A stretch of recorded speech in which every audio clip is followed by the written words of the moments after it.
For as long as I can remember, Republicans have been on defense. We never seem to be able to own the national conversation on anything. He didn't mean binders of actual women. Abortion is not healthcare. There's no such thing as an assault rifle. None of it ever works out in our favor. The minute the left decides on a pet issue, they pounce with terrible ferocity, and anyone who gets in their way gets slaughtered.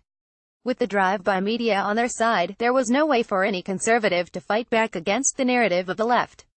As defined by Rush Limbaugh, the drive-by media comes to the scene of some event, blows it up, angers everyone, then moves on, leaving destruction and ruin lives in its wake.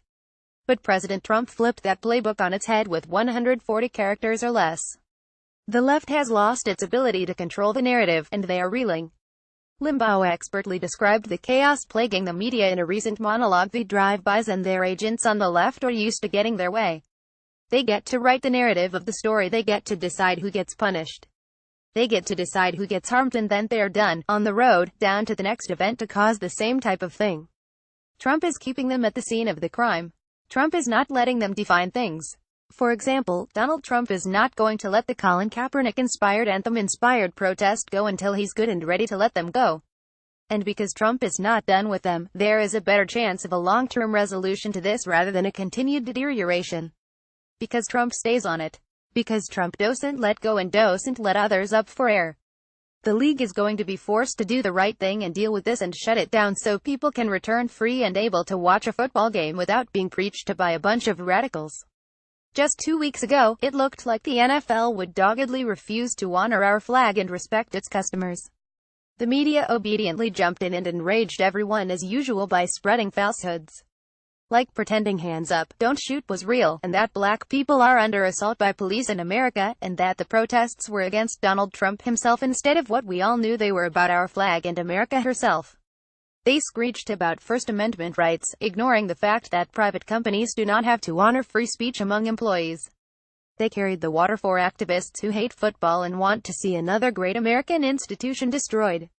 But something new happened, something the drive-by media has never seen.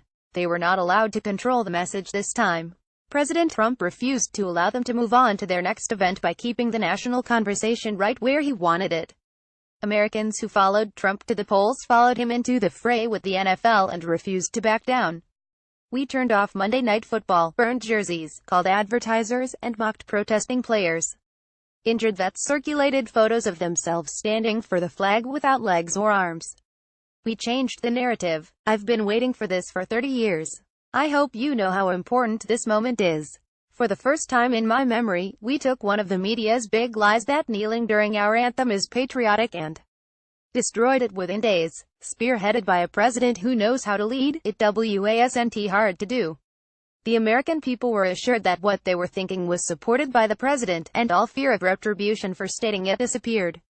This man will fight for us. We are free to speak up again, so we shouted, "Get off your knees, you bums. Americans fought and died under that flag so you brats can play a game for a living." He left today's Colts game because at POTUS, and I will not dignify any event that disrespects our soldiers, our flag, or our national anthem. Vice President Pence at VP, October 8, 2017. The stage was set for the final nail in the coffin.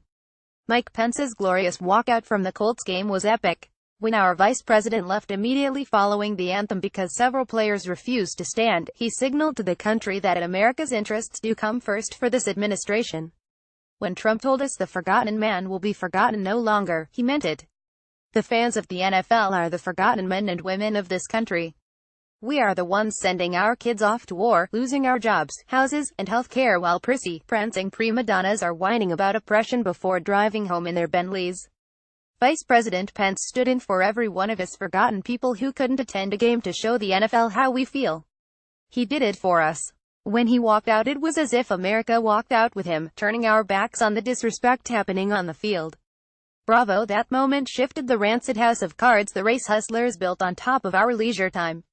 President Trump then tweeted that Pence had walked out at his request, showing that he has been in charge of this from the beginning, lest anyone forget.